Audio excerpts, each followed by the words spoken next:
things getting a little bit normal for you, you're starting to fly, maybe flying out of the country, well, today I'm gonna tell you what's involved to fly out of Canada. We're going into the US and what you need to do before you fly, during your flight, and before you come home.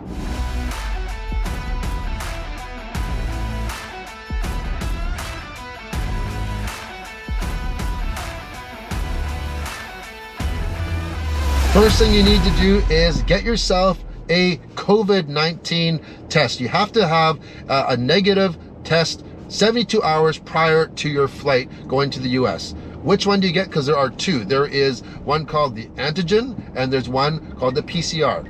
The difference between the two, well, the PCR is a molecular test. It apparently is more accurate.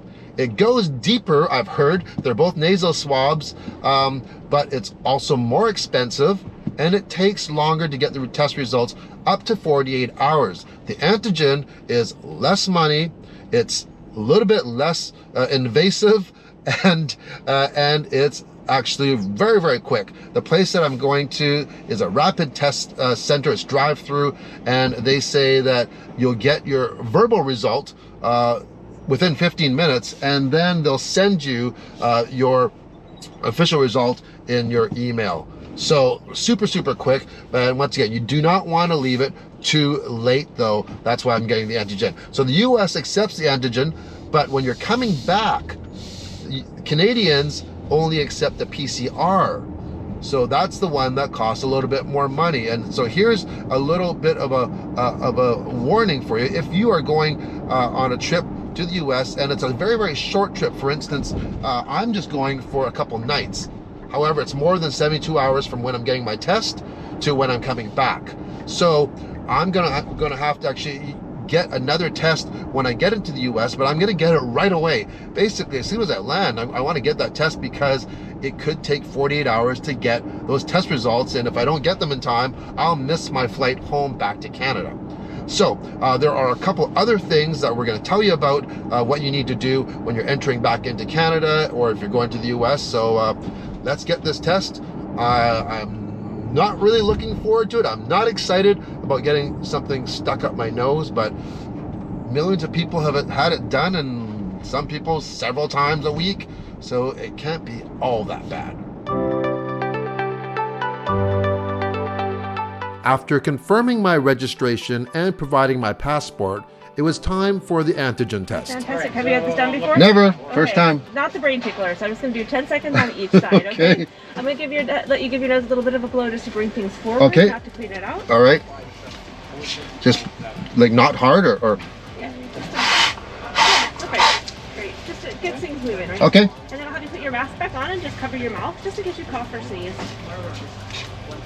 Perfect. And your head right there, and I'll do all the moving, okay?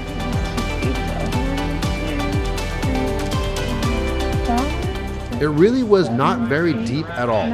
Essentially just a Q-tip on the inside of your nose.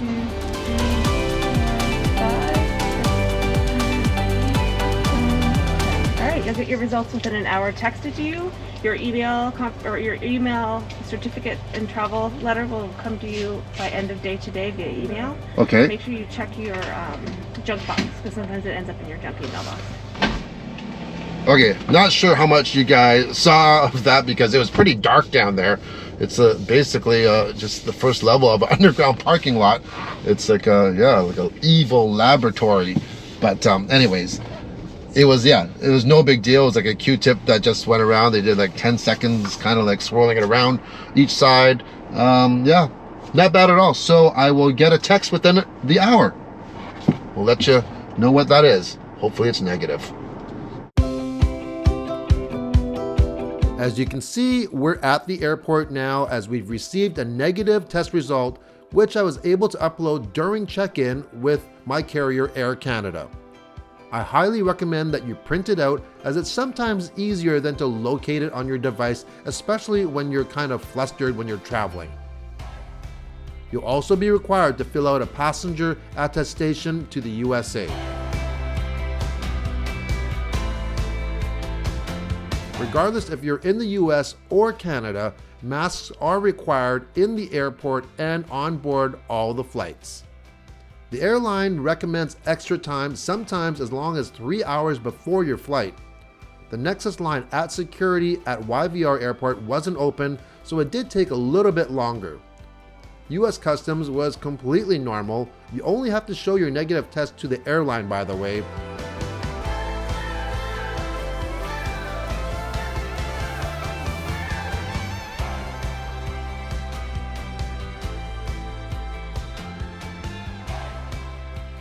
Once on board, it's service as usual other than the mandatory masks, and Air Canada supplied a clean care kit with some sanitizer, wipes, and a mask.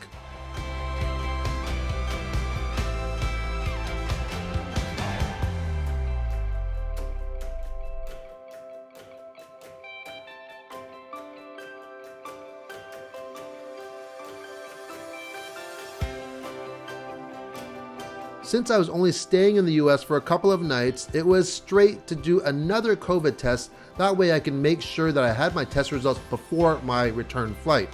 This time it's the PCR test, and that's required for travel to Canada.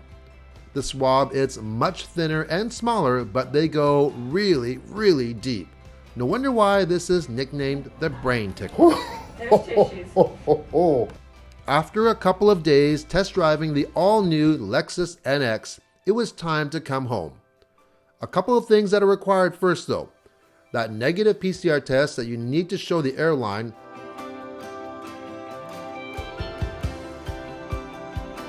and the ArriveCAN receipt that needs to be shown to the airline as well as Canada Border Services.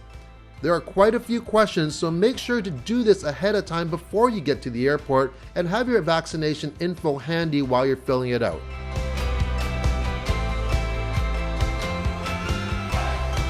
After arriving in Canada, it's off to customs where they ask you for your ArriveCAN receipt code, and as long as you're fully vaccinated, there's nothing else to do.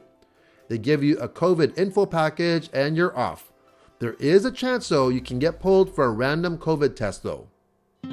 So here's a little recap. Heading into the US, regardless of nationality, you need either an antigen or PCR test. You might as well go for the antigen in my opinion because it's faster, it's cheaper, and it's easy. You only need to show that negative COVID test to the airlines though. You don't have to show it to security or customs. Headed to the US, the test has to be done within 3 days, not 72 hours, according to the CDC site. Headed into Canada, regardless of your nationality, you need a negative PCR test, and that has to be done within 72 hours of your flight, so it's a little bit different. Where to get the test done? My advice is to see where the airline recommends. Beware, I know several people that have missed their flights or have had to get emergency COVID tests on the day of their flight because they didn't get the results back in time.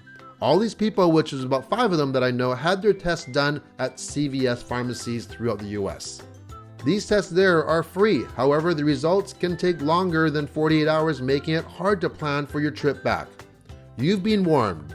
Other than that, I found traveling between the two countries felt pretty normal. In fact, I kind of felt a little bit safer than traveling domestically because regardless if I was flying into the US or flying into Canada, I knew that everybody on board had to have a negative test before boarding that plane. You don't get that type of assurance if you're flying domestically, not yet. Because things are changing all the time, so that could change down the road. But in my instance, I did feel a little bit safer. Plus, you may have a different purpose for traveling into the US or coming into Canada. For my purpose, I was in a real small bubble. I landed there, I was in a single car by myself driving, and I hung out with a handful of people, of Canadians at this event, and for 2 days, and then I flew home. So I really didn't get exposed to a lot of things other than this event itself. So your experiences could differ. Also, I wanted to add,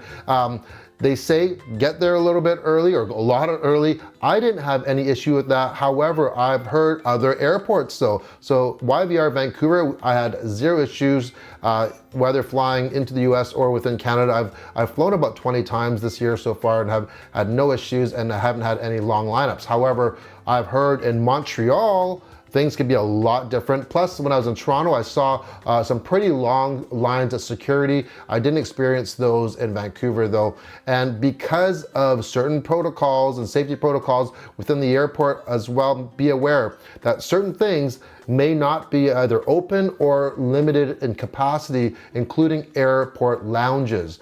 So, you know, if it's during a very busy time of day where there's a lot of flights about to go out, you'll find that these lounges are full and you may have to wait to get into them if you have lounge access. So be aware of that. So I hope you enjoyed and got something out of this video. I posted a few things on Instagram and Facebook about this, and there was an overwhelming response. People really wanted to know what to expect and what they should do. And they were calling me and messaging me, so I figured the best thing to do is make this video. Anyways, I hope to see you on the next Everyday Review, and if you're traveling, safe travels. Take care.